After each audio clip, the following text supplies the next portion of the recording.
यार आप सभी जीएनएम फर्स्ट ईयर के स्टूडेंट को स्वागत करता हूं। यहाँ पे फंडामेंटल ऑफ नर्सिंग के 2-3 इंपॉर्टेंट क्वेश्चन लेकर आए हैं। ठीक है, चलिए आज जो है क्वेश्चन देखते हैं और इसके बाद जो है हम यहाँ पे समाप्त करेंगे फंडामेंटल को और जो है इसके बाद जो है अब हम लोग रिवीजन करने वाले हैं। ठीक है, चलिए तो मैं यहाँ पे बता दूँ, इसके बाद जो है हम लोग अब रिवीजन पर चलेंगे। फंडामेंटल ऑफ नर्सिंग के जितना भी इम्पोर्टेंट हमें लगा है उन सबको जो है लगभग मैं करा दिया हूँ। बाकी जो क्वेश्चन एक आध बच जाएगा उसको जो है रिवीजन वाला में हम लेपट लेंगे। ठीक है, उसको जो है शामिल कर लेंगे, लेपट लेंगे। ठीक है, तो बाकी चलिए हम लोग जो है CPR के बारे में पहले देखते हैं कि CPR क्या होता है, CPR के सिद्धांत क्या है, CPR जो है कब दिया जाता है, CPR होता क्या है। ठीक है, CPR का जो है चलिए हम लोग जानते हैं। ठीक है, सबसे पहले जान लीजिए CPR का जो है बेसिक चीज़ें जान लीजिए। CPR को जो है बेसिक लाइफ सपोर्ट भी कहते हैं। यह जो है आदमी को जीवन देने के लिए किया जाता है। ठीक है, चलिए देख लीजिए, इसीलिए इसे जो है बेसिक लाइफ सपोर्ट भी कहते हैं। देख लीजिए CPR का फुल फॉर्म क्या होता है,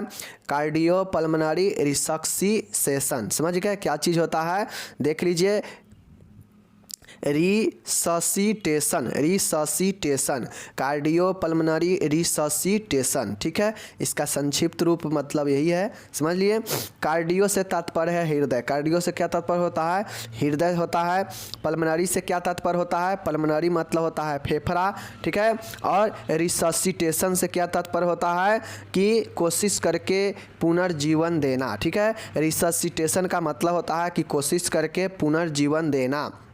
CPR का मतलब होता है कि वह वैसे कंडीशन में दिया जाता है जब लगता है कि व्यक्ति का हार्ट अटैक हो चुका है, व्यक्ति का जो है धड़कन जो है रुक चुका है, तो उस कंडीशन में जो है ये CPR का इस्तेमाल किया जाता है। ठीक है, ये CPR का इस्तेमाल जो है व्यक्ति के शॉक मतलब आघात या व्यक्ति के हृदय गति रुकने के कंडीशन के आधार पर दिया जाता है। अगर व्यक्ति में ज़्यादा ज़रूरत होता है तो ज़्यादा दिया जाता है। ठीक है ना, ज़्यादा कोशिश किया जाता है। यह पूर्णतः क्या है, CPR एक जीवन प्रदान करने का तकनीक है जो उस समय दिया जाता है जब किसी व्यक्ति में जो है अचानक से हृदय गति रुक जाए और उसका जो है हार्ट अटैक का स्थिति हो, तो जो है ब्लड सप्लाई करने के लिए हृदय में जो है उसके हृदय पर जो है धक्का लगाया जाता है और वही होता है कार्डियो पल्मोनरी रिससिटेशन। समझ गए, चलिए देख लीजिए।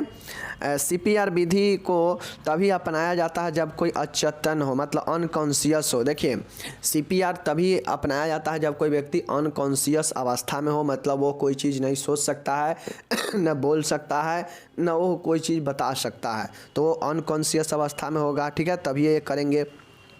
किसी क्रिया या बात का असर नहीं ले रहा हो, वही चीज़ें मैंने बताया कि कुछ भी अगर नहीं असर कर रहा हो व्यक्ति के ऊपर तो समझ लीजिए वह अनकॉन्शियस है। ठीक है, और सांस चलनी बंद हो गई हो, और सांस भी चलनी बंद हो गई हो। जैसे अचानक से देखेंगे, जैसे कोई व्यक्ति है, ठीक है, रोड पे वो क्या है टहल रहा है, लेकिन अचानक से हम देखे क्या कि रोड पर वो व्यक्ति जो है मूर्छा लग गया, व्यक्ति गिर गया। जब उसको हम देख रहे हैं तब न उसका हृदय धड़कन चल रहा है, न सांस चल रहा है, समझ गए, और न ही वो कुछ सुन रहा है मेरी बात को, और न ही कुछ रिएक्ट कर रहा है। मतलब वो क्या है, अनकॉन्शियस में है और उसका सांस भी रुक गया है। तो हम देखे हैं कि ये व्यक्ति का अभी हुआ है, तो इसका मतलब कहीं ना कहीं उसको हार्ट अटैक आया होगा, उसको श्वास बंद हो गया है, तो उसको CPR का ज़रूरत हो सकता है। ठीक है, CPR विधि को किसी ऐसे व्यक्ति पर नहीं आजमाया जा सकता है जिसमें से उपरोक्त बातों न हो। देखिए ये कहा गया है कि कोई व्यक्ति अनकॉन्शियस हो तभी ये देंगे। ठीक है, किसी क्रिया या बात का असर नहीं ले रहा हो तब देंगे, सांस चलनी बंद हो गई हो तब देंगे। तो अगर इसमें से अगर कोई भी चीज़ नहीं हुआ हो व्यक्ति के अंदर तो जो है उसको जो है हम लोग क्या चीज़ CPR नहीं देंगे। ठीक है, समझ गए चीज़। चलिए, उपरोक्त बातों से कई कारण जो है हो सकते हैं। ठीक है, जैसे हृदयघात, हार्ट अटैक, स्ट्रोक लगना, ठीक है, पक्षाघात होना, पानी में डूब जाना, इलेक्ट्रोक्यूशन, बिजली लगने से मृत्यु। ठीक है ना, पानी में डूब जाना, उसके बाद पॉइजनिंग, विषाक्तता, उसके बाद है बहुत गहरी चोटें आदि। किंतु सभी कारणों में CPR विधि एक ही है। देखिए, चाहे व्यक्ति बिजली के करंट लगा हो, चाहे व्यक्ति पानी में डूबा हो, चाहे हार्ट अटैक हुआ हो, चाहे स्ट्रोक हो, चाहे पॉइजनिंग हो, सब में जो है जो CPR देने का तरीका है वो एक ही तरीके से दिया जाता है। CPR सीपीआर कब दिया जाता है? जब व्यक्ति का सांस रुक जाए, जब व्यक्ति कोई रिएक्ट ना करे, कोई बोले नहीं, कुछ नहीं करे तो देंगे। अनकॉन्शियस हो व्यक्ति, मतलब अचेत अवस्था में हो, जो उसके अंदर कोई चेतना ना हो, तब जो है सीपीआर देंगे। सीपीआर देने का जो है तरीका सब में जो है एक ही तरीका से होगा, ठीक है। चलिए देखते हैं कि इसका सिद्धांत क्या है, देने का प्रिंसिपल क्या है। प्रिंसिपल ऑफ सीपीआर देख लीजिए। पहला है घायल को हवा देना, फूंक मारना, क्योंकि वे स्वयं से सांस नहीं ले रहा है। अब ऊपर हम लोग देखे हैं कि श्वास नहीं ले रहा होगा तो सीपीआर देंगे, ठीक है। तो जो भी ऐसा पेशेंट होगा, जो पीड़ित होगा, जो घायल होगा इससे, तो उसमें श्वास बंद होगा, तो इसलिए उससे हवा का फूंक देंगे या फूंक मारेंगे, ताकि जो है वो उसके अंदर जो है वायु जा सके, ठीक है, ऑक्सीजन वो ले सके। दूसरा पॉइंट है उनकी छाती को दबाकर हृदय में धड़कन पैदा करना। दूसरा पॉइंट है, पहला है फूंक मारना या हवा देना, पहला पॉइंट है। दूसरा पॉइंट है कि उसकी छाती दबाकर हृदय में धड़कन पैदा करना, ठीक है। जब हृदय धड़कने लगेगा तो रक्त का संचार होगा, रक्त के संचार के साथ ही ऑक्सीजन का भी संचार होता है, जो कि रक्त स्रोत में रहती है। जब दूसरा पॉइंट है कि जब हृदय को दबाएंगे, धड़कन पैदा करेंगे, तो उसमें ब्लड का सर्कुलेशन होने लगेगा। जब ब्लड का सर्कुलेशन होगा तो उसी में ऑक्सीजन रहता है, और जब ऑक्सीजन मिलने लगेगा तो उसे जो है श्वास भी लेने लगेगा, ठीक है। दूसरा हो गया। चलिए तीसरा पॉइंट है, देखिएगा, सीपीआर का मुख्य उद्देश्य ऑक्सीजन को पहुंचाकर प्राणभूत अंगों को जीवित रखने का है। सीपीआर का मुख्य उद्देश्य यही होता है कि यह क्षणिक भर के लिए जो है दिया जाता है, और इसका मुख्य उद्देश्य यही होता है कि कोई भी व्यक्ति अगर किसी भी अनकॉन्शियस अवस्था में हो, वो कुछ भी रिएक्ट नहीं कर रहा हो, तो उसके सीपीआर देकर उसके जो भी वाइटल ऑर्गेन है, जो भी उसके जैविक अंग है, जैसे सांस हो गया, हार्ट बीट हो गया, ठीक है, टेम्परेचर हो गया, ये सब जो है उसके वाइटल साइन में जो है ऑक्सीजन पहुंचाना सीपीआर का मुख्य उद्देश्य होता है, ठीक है। चलिए चौथा पॉइंट देखिएगा, यहाँ पे सीपीआर की सफलता दर किसी को बचाने में केवल 3% है, किंतु फिर भी यह 0% से तो अच्छी है, ठीक है। देखिए सीपीआर जो होता है ना, सीपीआर किसी भी व्यक्ति के जिंदा रखने में जो है 3% ही ये उम्मीद रहता है कि कोई अगर अनकॉन्शियस व्यक्ति है या किसी को हार्ट अटैक वगैरह ये सब आया है, जहाँ पे उसका सांस रुक चुका है, तो जब सीपीआर उसके चेस्ट को दबा के दिया जाएगा तो जो है वहाँ पे चांसेस रहता है कि 3% ही जान बच सकता है सीपीआर से। लेकिन कहीं ना कहीं यह 0% से तो बेटर है कि 0% मतलब बिल्कुल ख़त्म, लेकिन अगर 3% में किसी का जान बच जा रहा है तो 0% से तो अच्छा ही है, ठीक है। पांचवा है व्यक्ति के जीवित रहने के अवसर इससे बढ़ जाते हैं यदि उससे प्राथमिक रूप से औषधि चिकित्सा मिल जाए। अगर किसी को हार्ट अटैक हुआ है, स्ट्रोक लगा है, बिजली का करंट लगा है और इन सब अवस्था में अनकॉन्शियस हो चुका है, श्वास बंद हो चुका है, तो सीपीआर क्या करता है कि व्यक्ति को जीवन को बढ़ा देता है। क्यों बढ़ा देता है?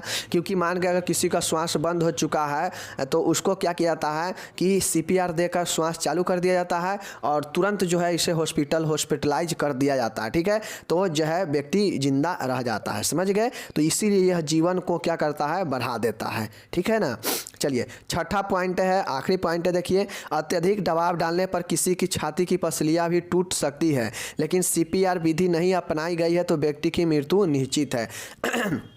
देखिए सीपीआर जो होता है व्यक्ति के कॉन्शियस कितना देर से है, व्यक्ति जो है अचेत अवस्था में या व्यक्ति को हार्ट अटैक कितना देर से आया हुआ है, उसी अनुसार से सीपीआर दिया जाता है। अगर किसी को हल्का हल्का देने पर पहले क्या करेंगे, सीपीआर छाती जो है दोनों हाथ को एक दूसरे के ऊपर रखकर, हथेली को ऊपर रखकर छाती पर दबाते हैं, पहले हल्का हल्का 1-2 बार दबाते हैं, ठीक है। तो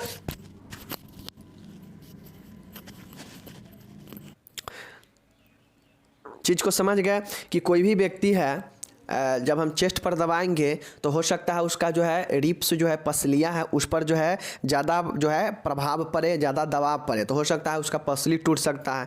लेकिन समझिए अगर किसी को सीपीआर ज़्यादा ज़रूरत है, कोई ज़्यादा देर से गहरा चला गया हुआ है हार्ट अटैक में या कुछ भी तरीक़ा से अनकॉन्शियस है, उसका श्वास नहीं चल रहा है, तो उसको ज़्यादा तेज़ी से दबाना होगा, कस के दबाना होगा छाती को, तो ऐसे में उसका रिब्स जो है टूट सकता है। लेकिन रिब्स टूट जाए तो उसका इलाज हो सकता है, लेकिन अगर व्यक्ति मृत्यु हो जाए, व्यक्ति का मृत्यु ही हो जाए तो उसका क्या इलाज है? कोई इलाज नहीं है। तो इसलिए टूटने से तो मृत्यु से तो बढ़िया है कि भाई टूट जाए लेकिन जिंदा हो जाए व्यक्ति। तो इसीलिए कहा गया है कि पसलियाँ जो है टूट सकता है लेकिन मृत्यु से तो अच्छा है। तो ये सब जो है सिद्धांत है, समझ गए, सीपीआर देने का। ठीक है, सीपीआर कैसे दिया जाता है कि जो भी व्यक्ति अनकॉन्शियस हो, जिसको भी हार्ट अटैक आया हो, उसको जो है फ्लैट लिटा दे, चित लिटा कर उसके सीने पर बायां हाथ रखे और बायां हाथ रखने के बाद फिर से उसके हथेली रखे, बायां हाथ का हथेली सीने पर रखे, सीने के सेंटर में, और ऊपर से फिर दूसरे हाथ का हथेली रखे और दोनों एक दूसरे के उंगली में फंसाकर और जो है ज़ोर ज़ोर से क्या करेंगे, चेस्ट को दबाएंगे। ठीक है ना, चेस्ट को दबाएंगे। समझ गए चीज़ को? चलिए अब चलिए हम लोग नेक्स्ट क्वेश्चन यहाँ पे देखते हैं। आपसे क्वेश्चन जो है इस बार पूछा गया था यहाँ पे पंजाब में क्या क्वेश्चन पूछा था कि responsibility of nurse in administrating drug, मतलब दवाई देने में नर्स का क्या भूमिका है, क्या जिम्मेदारी है, ये क्वेश्चन पूछा गया था। 5 नंबर में ये क्वेश्चन जो है पूछा गया था। ठीक है, आसान है। या नर्स के द्वारा दवाई देने के लिए कौन कौन से नियम हैं? ठीक है, what the rules of giving medicine bye nurse, nurse जो दवाई देती है तो नर्स को कौन कौन से जिम्मेदारियां के तहत या कौन कौन से रूल्स के तहत जो है दवाई देना चाहिए किसी को। तो चलिए हम लोग देख लेते हैं, बहुत आसान है, लाइनिंग में है, देख लीजिए। नर्स द्वारा दवाई देने के नियम निम्नलिखित है। ठीक है, कौन कौन नियम है देख लीजिए यहाँ पे, चलिए देखते हैं। यहाँ पे देखिएगा, हमेशा दवा देने से पूर्व डॉक्टर का आदेश एवं निर्देश अवश्य पढ़ना चाहिए। नर्स को ये चाहिए कि जब भी दवा दिया जाए तो जो है डॉक्टर का आदेश और निर्देश का पालन जरूर करे, जरूर पढ़े। ठीक है, दूसरा पॉइंट है कि दवा देने से पूर्व रोगी की सही पहचान की जानी चाहिए। इसके लिए रोगी का उसका नाम पूछा जाना चाहिए। अगर छोटा बच्चा हो तो उसके परिवार के सदस्यों से उसका नाम पूछना चाहिए। साथ ही औषधि रिकॉर्ड में लिखित नाम से उसका मिलान करना चाहिए। पहला है डॉक्टर का रूल, आदेश का, ऑर्डर का पालन करेंगे। दूसरा पॉइंट है कि दवा देने के लिए सही रोगी का पहचान होना बहुत ज़रूरी है। ठीक है, अगर सही रोगी का पहचान नहीं करेंगे और सीधा किसी को दवाई देंगे तो किसी का कोई बीमारी, किसी को कोई बीमारी रहता है, ऐसे में जो है दवाई का अच्छा प्रभाव नहीं पड़ेगा, बुरा प्रभाव पड़ेगा। ठीक है, तो इसलिए जो रोगी हो उसके से जो है उसके नाम पूछे, उसके जो है पता पूछे और उसके जो पर्ची पर लिखा उससे मिलान करे। ठीक है, अगर कोई छोटा बच्चा हो, नहीं बताने वाला हो, तो जो है उसके परिवार से सदस्यों से उसका नाम पूछकर उससे जो है रिकॉर्ड से मिलान करेंगे ताकि सही रोगी का पता चलेगा। ठीक है, तीसरा पॉइंट देखिएगा यहाँ पे कि रोगी से या उसके परिवार से किसी सदस्य से यह भी पता लगाना चाहिए कि रोगी को किसी दवा या पदार्थ की एलर्जी तो नहीं है। ठीक है, तीसरा पॉइंट है नर्स को ये भी जानना चाहिए कि भाई इसको कोई दवाई देने के बाद इसको कोई एलर्जी, कोई रिएक्शन तो नहीं होता है। तो ये जो है नर्स का जिम्मेदारी होता है कि रोगियों के परिवार से, सदस्यों से ज़रूर इसके बारे में पूछे।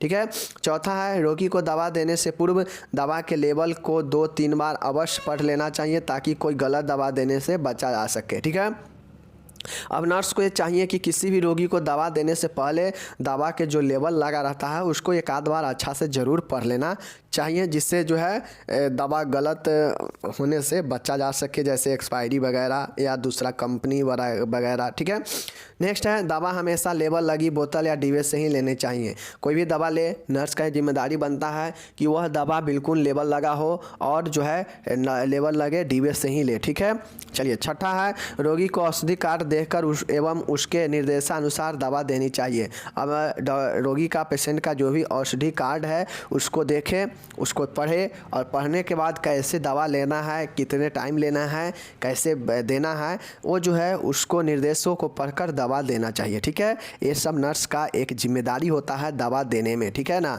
वरना दवा देने में अगर थोड़ा भी गलत हुआ तो रिएक्शन कर जाता है। ठीक है, नेक्स्ट है दवा मापने हेतु ड्रॉपर या घोल के लिए छोटे गिलास का प्रयोग करना चाहिए। कुछ दवाएं सिरिंज में नाप ली जाती है जैसे इंसुलिन। ठीक है, देखिए अब दवा का एक जो है अलग अलग सब दवा का पैमाना होता है, कोई ड्रॉपर होता है, कोई जो है एक ढक्कन जो होता है उसको गिलास में लिया जाता है। ठीक है, ये सब जो है दवा प्रयोग करने के लिए ड्रॉपर या छोटे गिलास का प्रयोग करें। कुछ दवाइयाँ इंजेक्शन से भी नाप लिया जाता है जैसे 2 ml, 3 ml, 5 ml का, ये सब इंजेक्शन भी होता है। ठीक है, चलिए नेक्स्ट नेक्स्ट है 8वां होता है, देखिएगा, रोगी को सदा दवा अपने हाथ से अपने सामने देनी चाहिए। अब जो भी रोगी हो उसको दवा जो है अपने सामने अपने हाथ से देंगे ताकि वो गलत दवा ना ले ले, ठीक है। नेक्स्ट है दवा निर्माण विधि का आधार पर रोगी की स्थिति के अनुसार देना चाहिए, दवा देना चाहिए, ठीक है। दवा निर्माण विधि के आधार पर कहता है कि किस डोज में जो है दवा बना है, कितने डोज में है और वो डोज जो है उस पेशेंट के लिए सुइटेबल है या नहीं है। तो रोगी के स्थिति के अनुसार ही दवा देना चाहिए निर्माण के आधार पर, समझ गए। चलिए नेक्स्ट क्वेश्चन देखिएगा, 10वां नंबर क्वेश्चन है, कैप्सूल गोली आदि को अपने नंगे हाथों से नहीं छूना चाहिए, ठीक है।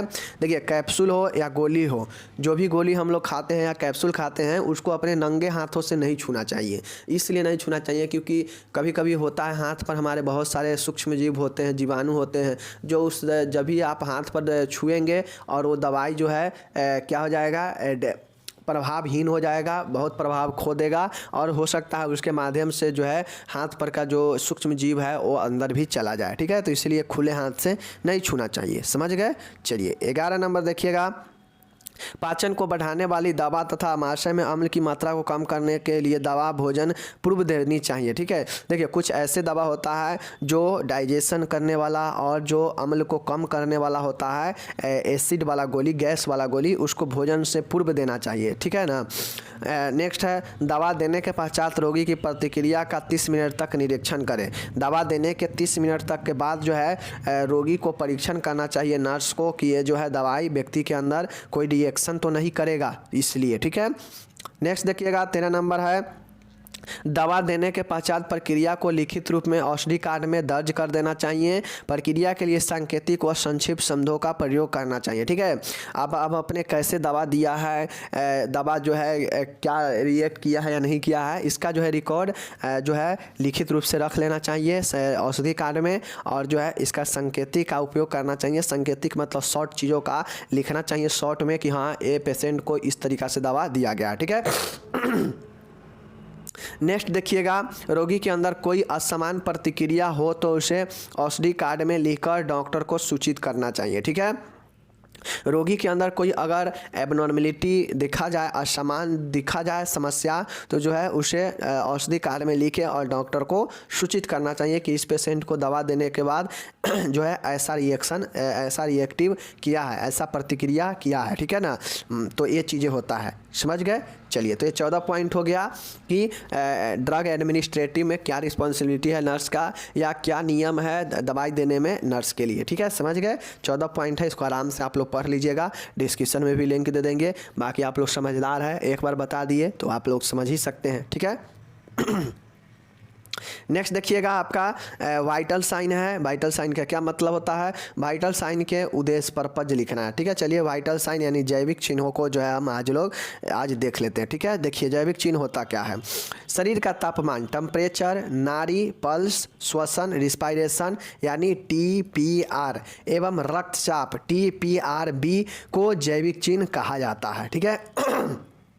ध्यान से समझ लीजिए, शरीर का टेम्परेचर जो थर्मामीटर से लिया जाता है, पल्स नाड़ी दर, श्वसन दर रिस्पायरेशन रेट, रक्तचाप, इस सब को जो है आपको क्या कहा जाता है, इस सब को जो है आपको वाइटल साइन कहा जाता है, इन्हीं सब को, समझ गए। क्योंकि इनका नियंत्रण शरीर के जैविक अंग वाइटल ऑर्गेन जैसे हृदय, मस्तिष्क, गुर्दों के द्वारा जो है होता है, समझ गए। इसका जो है कंट्रोल कहाँ से होता है, ये जैविक ऑर्गेन से होता है, समझ गए ना, जैविक अंगों से होता है, जैसे हृदय, मस्तिष्क, गुर्दा आदि के द्वारा जो है ये सब चीज़ें होता है, समझ गए, इसका कंट्रोल, समझ गए। यदि शरीर की समान क्रिया में कोई परिवर्तन हो तो जैविक चिन्ह में भी बदलाव आ जाता है।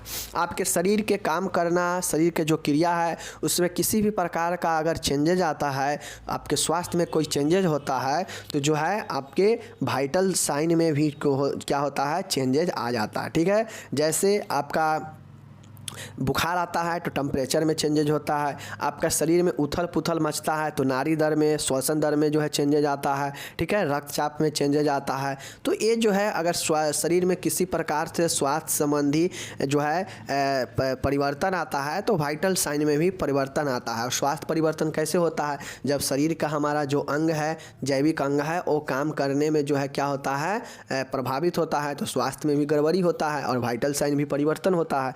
तो यही चीज़ें हैं, समझ गए।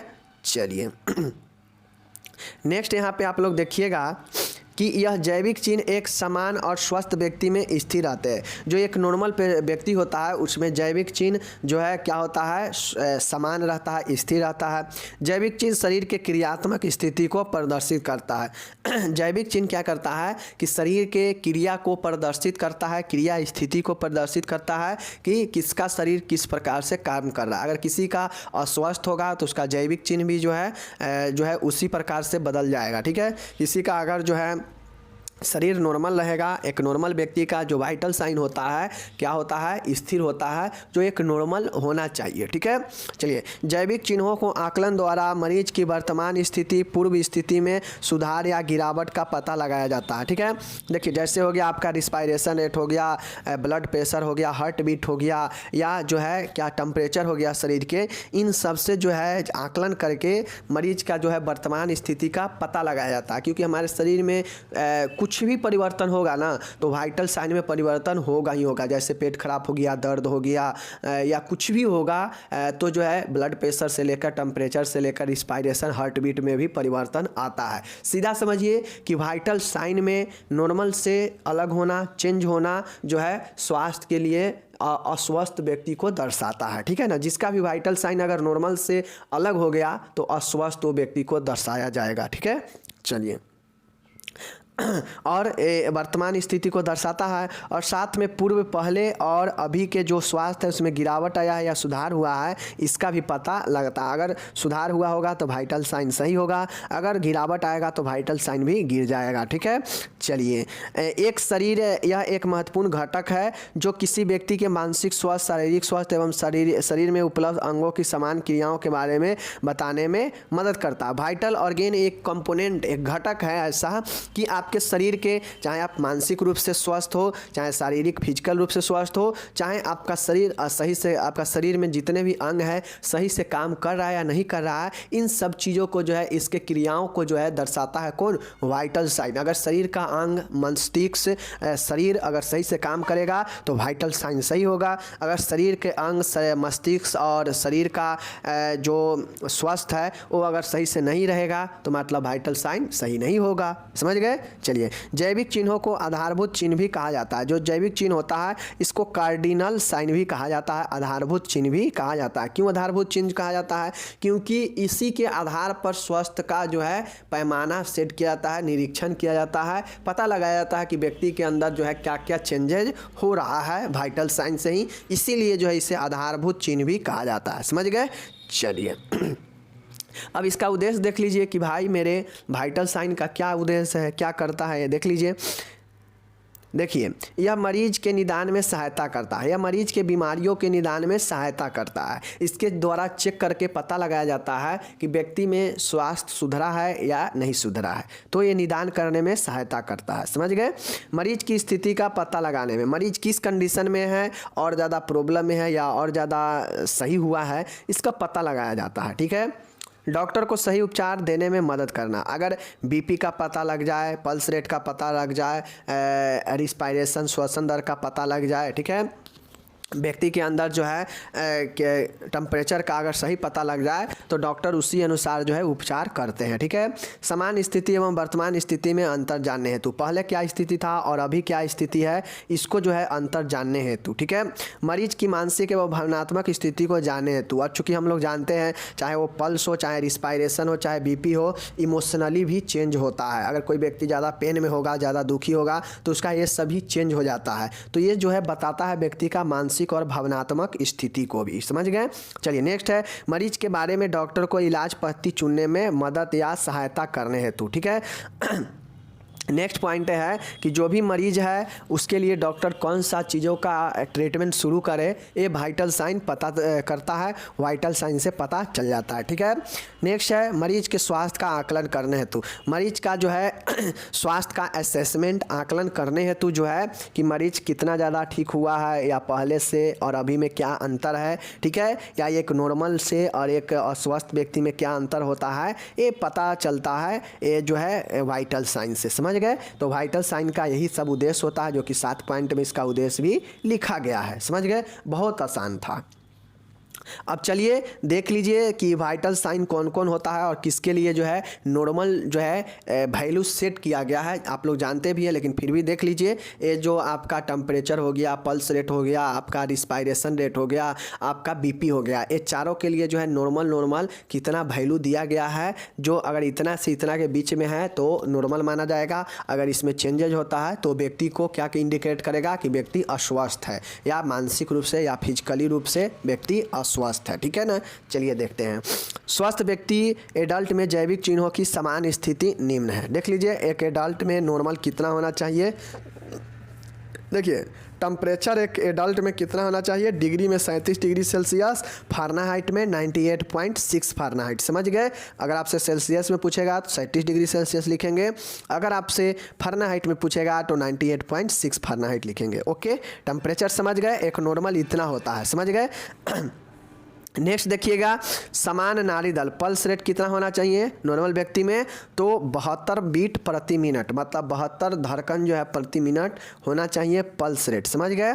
श्वसन दर, रिस्पायरेशन रेट कितना होना चाहिए, 16 ब्रेथ प्रति मिनट होना चाहिए। ठीक है, ये सब आप मत भूलिएगा, बीट प्रति मिनट, ब्रेथ प्रति मिनट, वरना गलत हो जाएगा। ठीक है, लास्ट वाला आपका रक्तचाप बीपी जो है आपका 80 होता है सबसे मिनिमम, जिसको हम लोग डायसिस्टोलिक बोलते हैं, और 120 होता है सिस्टोलिक, जो कि 120 होता है। ये होता है उच्च रक्तचाप, ये होता है निम्न रक्तचाप। ठीक है, अगर 120 से लेकर 80 है तो नॉर्मल होता है। ठीक है, 130 भी है तो थोड़ा बढ़ा हुआ, 140 में है तो बढ़ा हुआ होगा, और 140 से अधिक होगा तो डॉक्टर से संपर्क करने वाला होता है। ठीक है, 180, ठीक है ना, 120 से 120 80 mm ऑफ Hg जरूर याद रखिएगा। ठीक है, बाकी आपका यहाँ पे 3 क्वेश्चन आज हम किए हैं, तीनों इम्पोर्टेंट है, 5 नंबर में पूछा जा सकता है। तो इसके लिए हम मिलते हैं अगले वीडियो में, तब तक आप लोग अपना प्यार आशीर्वाद जरूर दीजिए, और चैनल पर नए हैं तो सब्सक्राइब कीजिए, बेल आइकन दबाइए ताकि पल पल का अपडेट मिलता रहे और कोई भी अपडेट से ना छूटे। ठीक है, धन्यवाद।